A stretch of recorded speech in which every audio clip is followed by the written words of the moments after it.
Hey everybody, welcome back to Ogre Speed Shop. So we ran into a problem with the 1970 GMC 2500. So we replaced floor pans and rocker panels. However, ran into a problem. See this scuff mark right here? And especially this one right here? Well, the door's hitting really bad right there, and it won't allow me to line it up the way it was before. So I thought I aligned it up to where the old one was at, but apparently either the mold was different or the stamping was different on these ones or whatever. But this needs to go down because it's hitting the door bottom. You can see it actually put a dent in it right there where I opened it. So yeah, my brand new rocker panels are already dented. And so we have to do some trimming and molding and massaging to get these things to drop down in this area here. Because it's perfect back here and all around the back of the door, but just right here, whatever reason, it's raised up a little bit in that corner. So we need to fix it because we can't close the doors, or we can close the doors, we just can't open the doors. And they hit, you can see the scrape mark where the doors were hitting. So it needs to be modified, and that's what we're gonna do in this video. So the first thing we're gonna do is stick the door back on there. I'm not gonna bolt it in up here. I'm just gonna latch it back here so I can get an idea of where it's lined up at. So we can figure out exactly like how far down this needs to go and what needs to be trimmed out of here or dropped down or hammered in or whatever. So we're gonna do that.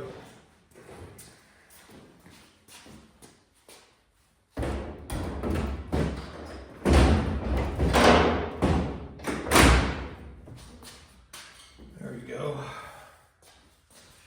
So if you look, you see, you see the gaps being, it's pretty good back here, and even down here up until right about middle ground, and it's being pushed out a little bit too. But right there's where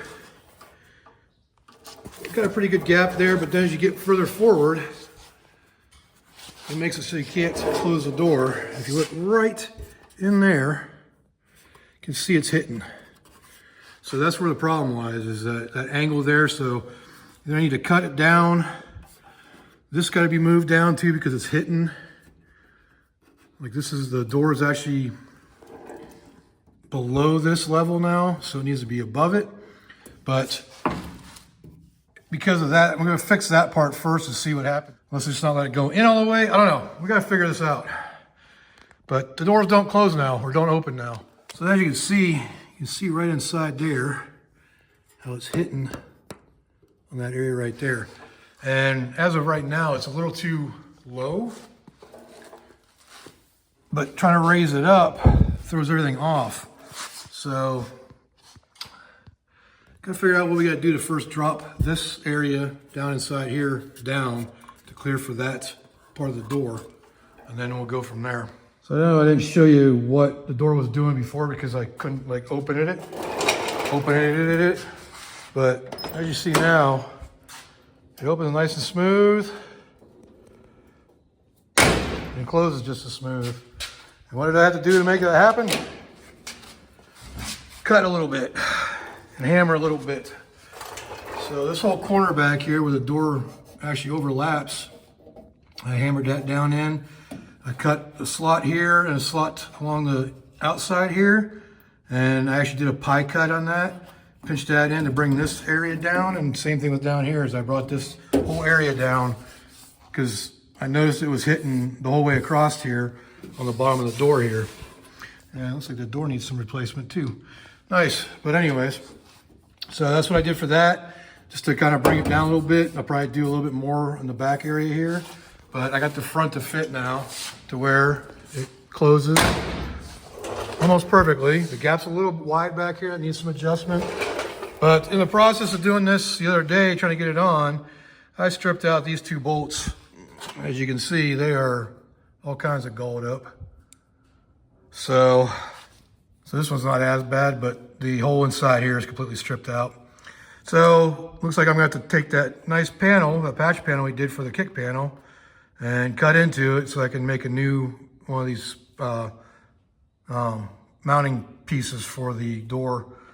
So yeah, that's what you get for forcing it in. Cross-threading doesn't always work to make it tighter, but But anyways, so that's where we're at. So I just got to weld all that up now. And it should take care of it. And got to do the other side too. All right, so I spent about the last 3 hours or so just welding this up, grinding it down smooth and making it look better. So the rest of it I can do, you know, I can pretty much fill in with some body filler that, you know, any of these little dips that were there anyways. Nothing I did there. But, so yeah, now it'll fit the door. The door fits a lot better now. And I cut this piece out to remake it. And you see it's retained in the back. I decided to go from the front, or I'm sorry, the outside of the truck, because it's a little easier to get to this way. And the only thing that might be an issue is the retainer plate has those square holes in it.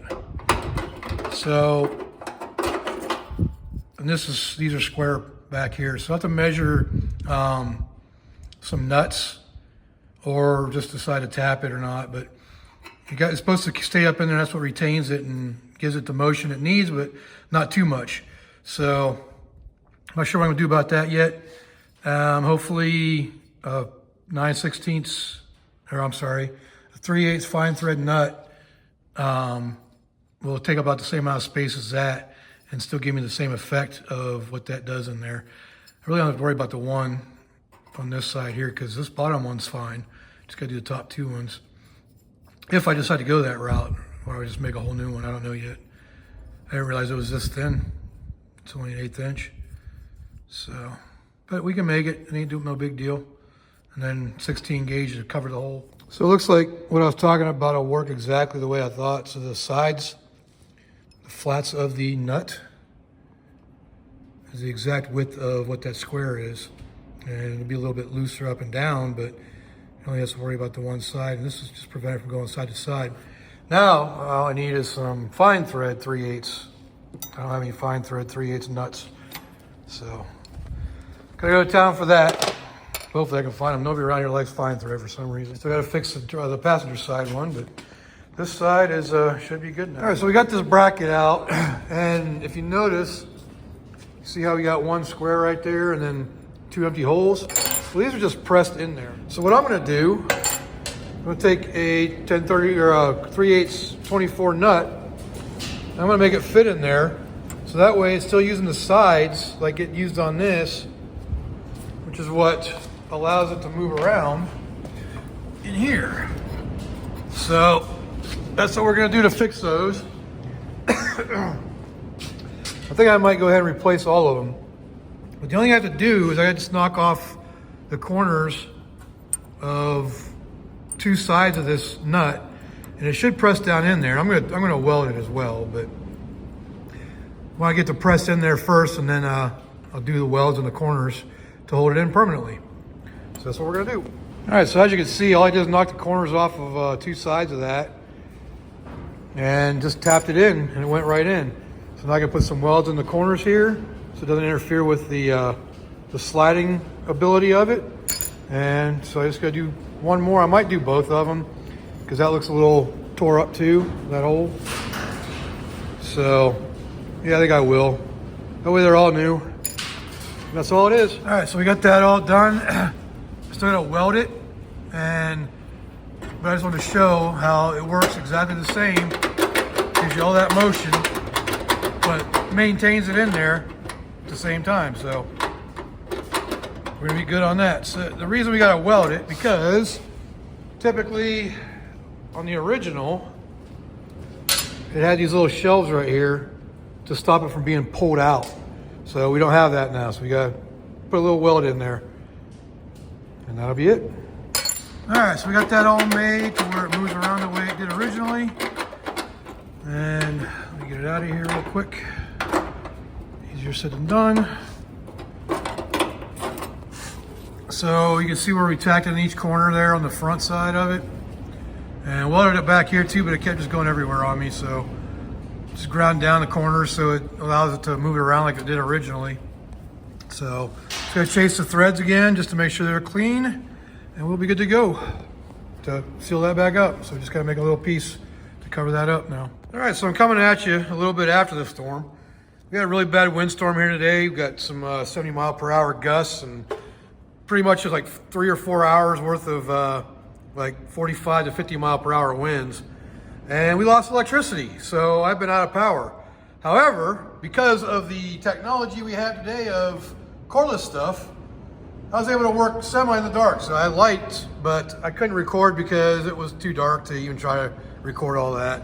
But I got this filler piece made. I got the screws, the bolts as you saw earlier, welded into this piece. So now I just got to do is weld it shut and we'll be good. So then we can start on the passenger side, get that modified so the door opens and closes properly. So let's get this burn in. This was supposed to be a time lapse, but I hit slow-mo instead. So I cut it up and just showed you a little bit of welding and grinding. All right, we got her done and welded in. Is it the prettiest thing in the world? No, because it doesn't matter. And why? Because that, but even more importantly, you're never gonna see the repair anyways. It's completely covered up by the hinge. So, door's back on. It's the driver's side. Got a nice gap here all the way around now. Opens and closes. It's a little striker adjustment, but other than that, I think we're good on this side. So now we gotta fix the other side. Yeah, definitely a little bit low back here, so we gotta adjust it a little bit, but that's part of the whole thing is getting everything adjusted once you get all the body panels back on it. So, like I said, you ain't gonna see it, so it doesn't matter what it looks like. So, good to go, let's get started on the other side. All right, so like I said, a little adjustment on the striker here. And look at that. Closes, opens perfectly. So that door is done. Time to move on to the other side, like I've been saying this whole time. All right, so I got the lines laid out where I'm gonna cut to give us the adjustment we need. It's the same thing I did on the other side and it worked out pretty good. So what I'm gonna do goes all the way down and around to this side. But yeah, that's what I got cut. And then shape and weld. So I didn't record any of the welding or the first part of the grinding or anything. I just got a little bit more to do to clean up the welds. Basically from right there to right there. And then I can paint and be done with this side. Already fit the door, it fits really good. Gaps are all good. So it's just a matter of cleaning up the welds. So that's where we're at on that. And once we get that all done, I'll bring you back and show you the door on. All right, we got that all sanded down and painted now. Primer, whatever you want to call it, rust reformer, primer. So next thing we'll do is put the door back on and see how well it fits. Well, that looks dry enough. Let's get the door put back on.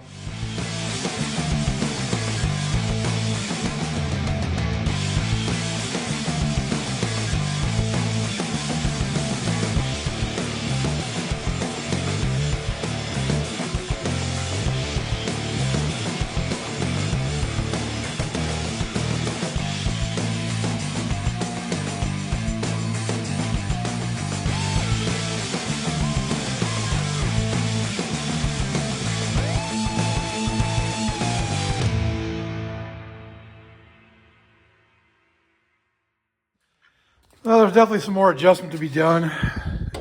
It's sticking and rubbing somewhere. I just can't figure out exactly where it's rubbing at. But it does close and just sticks when you try to open it. So definitely got to do some adjustment on it. I think the gap's looking decent. I think it needs to go forward a little bit. But other than that,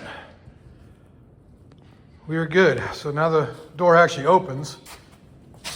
And